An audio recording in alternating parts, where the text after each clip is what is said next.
जन मेला का कंसेप्ट जो मुझे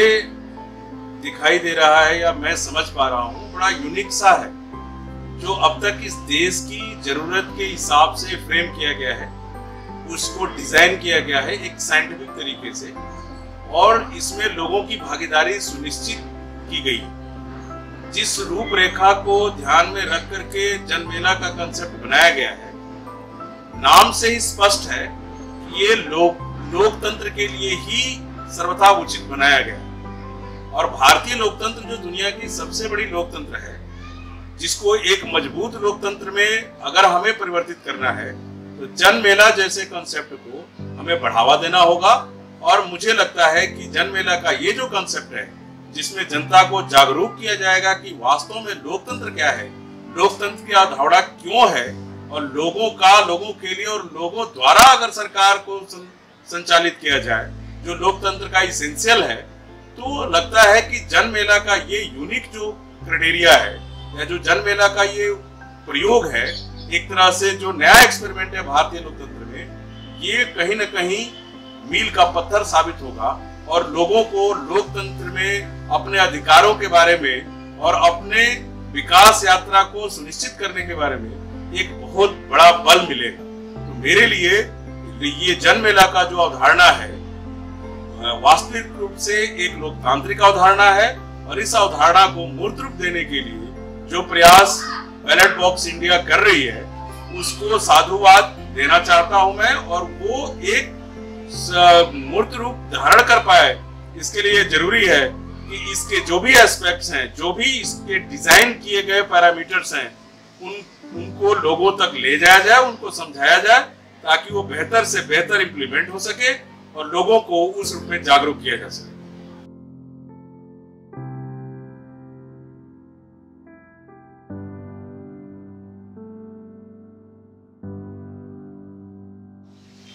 देखिए, मीडिया जो समाज का आईना हुआ करता है, पिछले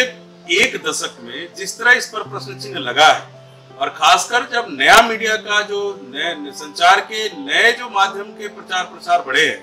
न्यू मीडिया का कंसेप्ट आया है, सोशल नेटवर्किंग साइट का कंसेप्ट आया है, इसकी ऑथेंटिसिटी चेक करने के लिए कोई हमारे पास चेक एंड बैलेंस सिस्टम नहीं है। तो जो खबरें परोसी जाती हैं या जो खबरें प्लांट की जाती हैं विभिन्न स्रोतों के द्वारा, वो कितना सत्य है, वो आंशिक सत्य है या पूर्ण सत्य है, ये खामियाजा कई बार जो सत्य खबरें होती हैं या जो सत्य के नजदीक होती हैं, उनको भुगतना पड़ता है। ये जरूरी है कि कहीं न कहीं से यदि हम लोकतंत्र के वास्तविक स्वरूप को जानना और पहचानना चाहते हैं, या हमारे लिए ये अगर ये सुनिश्चित कर पाने का एक माध्यम है जन मेला टाइप का कोई एक कंसेप्ट, तो उसमें न्यू मीडिया का रोल आज की इसमें बहुत अहम है। न्यू मीडिया का ही देन है कि अगर आंशिक सत्य है तो अखलाक जैसा व्यक्ति कई बार मार दिया जाता है, कई बार गौ हत्या के नाम पे लोगों को प्रताड़ित किया जाता है, टॉर्चर किया जाता है, कई बार सरकार की मंशा नेक होने के बाद भी हमें सरकार को लांछित करना पड़ता है। दूसरे विपक्षी पार्टियां या अलग अलग दल अपने सो कॉल्ड मोटो से दूसरों को प्रताड़ित करती है या एक रॉन्ग मैसेज देती है। ये कहीं न कहीं इस रूप में देखा जा सकता है कि न्यू मीडिया के आंशिक सत्य ने कई बार डिफेम किया है बहुत सारे लोगों को, और वो डिफेम न हो सके, एक सही रूप में मैसेज आगे बढ़ सके, लोगों को अवेयर किया जा सके, ये सुनिश्चित करने के लिए मीडिया की एक बहुत बड़ी जिम्मेदारी है। और मीडिया आज जो भारत की ज्यादातर जनता है, जो मीडिया को एक भरोसे का माध्यम मानती है, भरोसे का एक दूसरा पर्याय मानती है, मीडिया की अकाउंटेबिलिटी वहां और बढ़ जाती है, रिस्पॉन्सिबिलिटी वहां पर और बढ़ जाती है। और उस कंडीशन में हाल फिलहाल के दिनों में, पिछले एक दशक में मीडिया पर कई बार प्रश्न चिन्ह लगे हैं, और मीडिया अपनी रिलायबिलिटी साबित करने के लिए, अपनी एक्यूरेसी साबित करने के लिए जूझ रही है। इस कंसेप्ट में हम ये देखें कि मीडिया को यदि अकाउंटेबल ना बनाया गया, तो आने वाले दिनों में इलेक्ट्रॉनिक मीडिया खासकर एक मजाक बन के रह जाएगा। और प्रिंट मीडिया ने तो खासकर कुछ एक अखबारों ने तो यहाँ तक अपने ओहरे को बदल दिया है, अपने फ्लेवर को बदल दिया है कि वो पूर्ण रूप से विज्ञापन का एक माध्यम हो गया।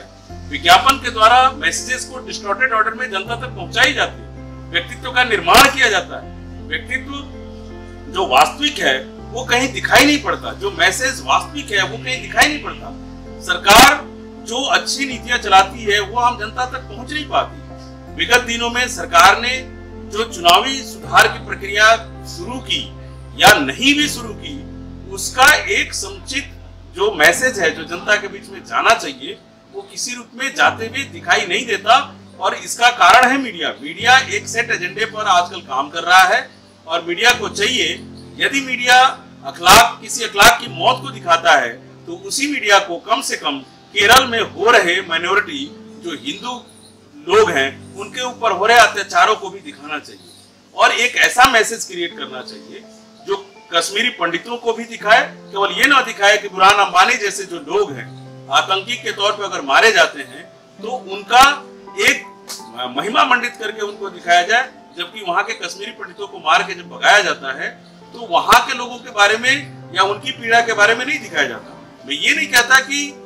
अखलाक की मौत न्याय संगत है, मैं ये भी नहीं कहता कि जो केरल में हो रहा है वो न्याय संगत है। मीडिया का जो ऑथेंटिक वर्क है, जो ओरिजिनल वर्क है वो ये है कि भारत में लोकतंत्र की सच्चाई लाए, भारत में लोग मजबूत लोकतंत्र का पक्ष रखें, लोगों को जागरूक करें, उनको मजबूत बनाएं, उनके अधिकारों के प्रति उनको सचेत करें, ताकि लोग सही मायने में सामाजिक सद्भाव जो भारत की आत्मा है उसको बनाए रखें और उसको आगे बढ़ाने का प्रयास करें। तो मीडिया का तो अहम रोल है ही है। खासकर पिछले दिनों में जो इलेक्ट्रॉनिक मीडिया की क्रेडिबिलिटी खत्म हुई है, जो इलेक्ट्रॉनिक मीडिया को आम लोगों ने क्वेश्चन करना शुरू किया है, इसमें बहुत जरूरी है कि जन मेला जैसे कंसेप्ट को ध्यान में रख करके मीडिया अवेयर हो, सच्ची खबरों को लोगों तक ले जाए, वास्तविक रूप से उनको लोगों के बीच में रखे, ताकि लोग उस प्रकाश में न्याय और अन्याय के बीच में तर्क और वितर्क के साथ देख सके, परख सके और निर्णय ले सके कि उनको किस जन अभिमत के द्वारा और किस जनमत की तरफ जाना।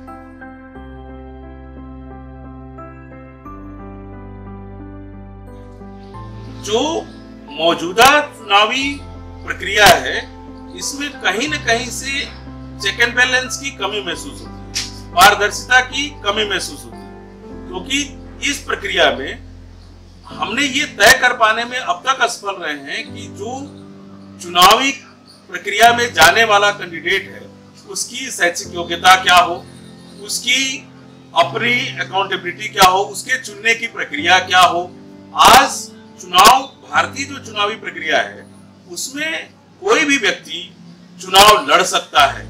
जिसके पास पैसा हो, जिसके पास पावर हो। कहीं न कहीं आम आदमी ठगा सा महसूस करता है कि उनके बीच का जो आदमी है वो चुनावी प्रक्रिया का हिस्सा नहीं बन पा रहा है या चुनाव में उम्मीदवारी के तौर पे उसकी उम्मीदवारी नहीं हो पा रही। तो उसको ये लगता है कि ये जो चुनाव की प्रक्रिया है ये पैसे का खेल है, ये वोट देने का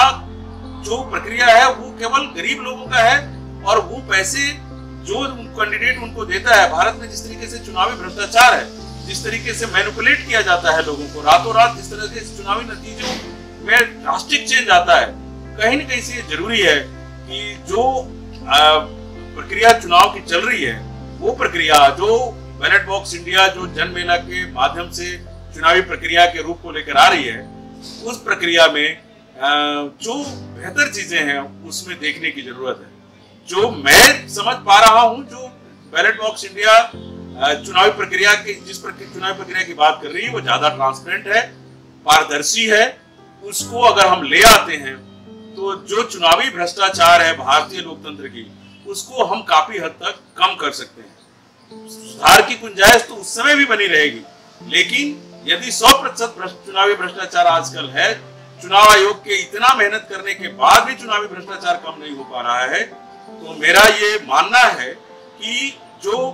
चुनावी प्रक्रिया बैलेट बॉक्स इंडिया दे रही है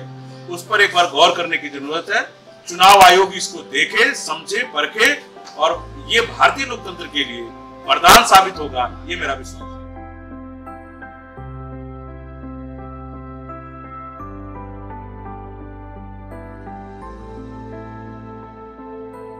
देखिए, चुनावी प्रक्रिया की पारदर्शिता जो आप अप्रूवल वोटिंग का जिक्र कर रहे हैं और अप्रूवल वोटिंग के माध्यम से, वोटर के माध्यम से आप चुनाव प्रक्रिया को आगे लेकर जाना चाहते हैं, ये काफी हद तक बड़ा प्रभावी साबित होगा। उसका कारण है, अभी हमारे वहां जो चुने जाते हैं प्रत्याशी, वो हाईकमान के द्वारा चुने जाते हैं, लोकतांत्रिक रूप से नहीं चुने जाते। यूरोपीय कंट्री में, खासकर अमेरिका का अगर हम उदाहरण दें, तो वहां पर प्रत्याशी चुनने की प्रक्रिया बहुत लोकतांत्रिक है और शायद यही कारण है कि वो दुनिया का सबसे मजबूत लोकतंत्र है। हमारे वहां सबसे बड़े लोकतंत्र होने के नाते हमारी जिम्मेदारी बनती है कि जो अप्रूवल वोटिंग प्रक्रिया बैलेट बॉक्स इंडिया लेकर के आ रही है, वो क्या है ये समझे हम। ये प्रत्याशी चुनने की प्रक्रिया है। प्रत्याशी जो समाज का प्रतिनिधि बनना चाहता है या उसका नेतृत्व करना चाहता है, समाज से उसको वोटिंग किया जाए, उसके अच्छे कार्यों के आधार पर उसको वोटिंग किया जाए। जो लोग उस वोट प्रक्रिया में सबसे बेहतर साबित हों, उनकी ग्रेडिंग हो और उस ग्रेडिंग के आधार पे जो प्रत्याशी सबसे बेहतर साबित हो, उसको उस चुनाव क्षेत्र का उम्मीदवार बनाया जाए और वो चुनाव क्षेत्र का उम्मीदवार बनने के बाद उसके ऊपर भी एक चेक एंड बैलेंस रखा जाए। एक बार वो चुनाव जीतता है तो उसने जो जो प्रक्रियाओं को पार करके, वादों को एक्सेप्ट करके आगे बढ़ा था, वो पूरा कर पा रहा है कि नहीं, ये प्रक्रिया वो सुनिश्चित करे कि ये हो पा रहा है कि नहीं। इसके लिए भी एक मैकेनिज्म होना चाहिए। तो मुझे लगता है कि जो अप्रूवल वोटिंग सिस्टम है प्रत्याशियों को चुनने का, या जो चुनाव प्रक्रिया को बेहतर साबित करने का, या भारतीय चुनाव मैकेनिज्म में जो चीजें भ्रष्टाचार है उसको कम करने का, उसमें इसका बहुत बड़ा योगदान होगा। क्योंकि प्रत्याशियों का, साफ सुथरे छवि के प्रत्याशियों का अगर चयन होगा और चयन प्रक्रिया अगर साफ सुथरी होगी, तो जो आज भारतीय राजनीति में लोगों का विश्वास उठता जा रहा है, वो दोबारा से एक तरह से कायम होते हुए नजर आएगा और दुनिया के लोकतंत्र में भारत एक रिस्पेक्ट हासिल करता चला जाएगा। और ये बहुत जरूरी है, नहीं तो ये भ्रष्टाचार धीरे धीरे हमारे भारतीय राजनीति को किसी न किसी रूप में नुकसान पहुंचाता है।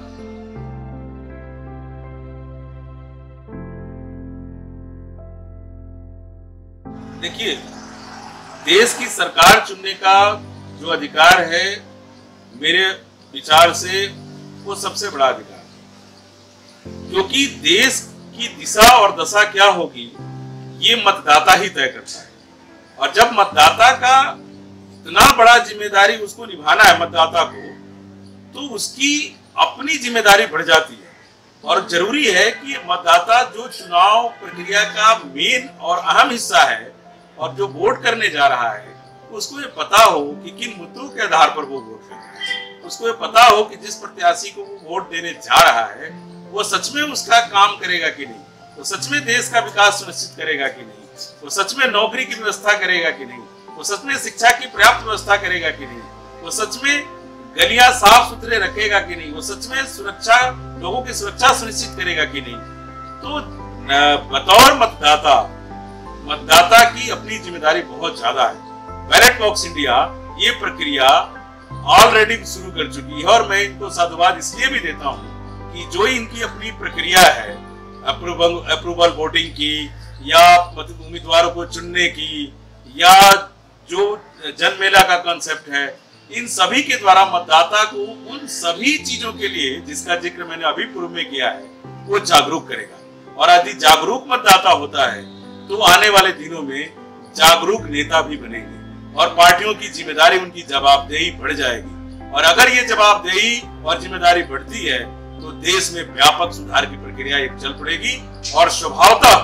भ्रष्टाचार में एक बहुत बड़ी कमी नजर आएगी, जो भारतीय लोकतंत्र के लिए बहुत जरूरी है। और साथ में एक बेहतर समाज की कल्पना, जो राम राज्य की कल्पना, जो विश्वगुरु होने की कल्पना हम करते हैं, उसको हम साकार कर पाए।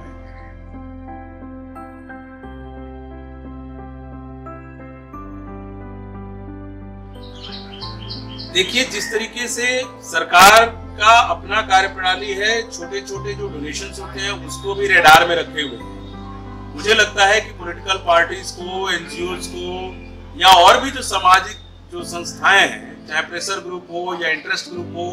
उनकी फंडिंग का पूरा ही ट्रांसपेरेंट तरीके से हिसाब रखना चाहिए। ये मैं मानता हूं कि चुनावी प्रक्रिया में चुनाव आयोग एक ऑटोनॉमस बॉडी है और सभी पार्टियां अपने फंडिंग का हिसाब उसको देती हैं।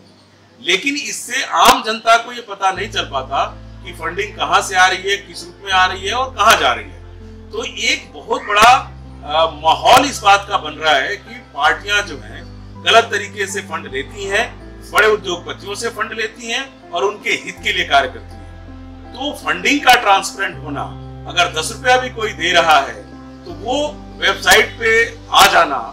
लोग उसको चेक कर पाए, इसकी प्रक्रिया सुनिश्चित कर पाना, आरटीआई के माध्यम से, इवन की सूचना के अधिकार के माध्यम से, सुप्रीम कोर्ट का भी एक निर्णय है कि चुनावी प्रक्रिया को ट्रांसपेरेंट करने के लिए उनकी फंडिंग की प्रक्रिया को ट्रांसपेरेंट करनी पड़ेगी। फंडिंग कहाँ से आ रही है, कितने रूप में आ रही है, कितने अमाउंट में आ रही है, ये सारी चीजें तय होनी चाहिए, आम जनता को पता होना चाहिए। और बैलेट बॉक्स इस फील्ड में काम कर रहा है, इस क्षेत्र में आगे बढ़ने की कोशिश कर रहा है, लोगों को ये अधिकार दिलाने की कोशिश में जुड़ा हुआ है।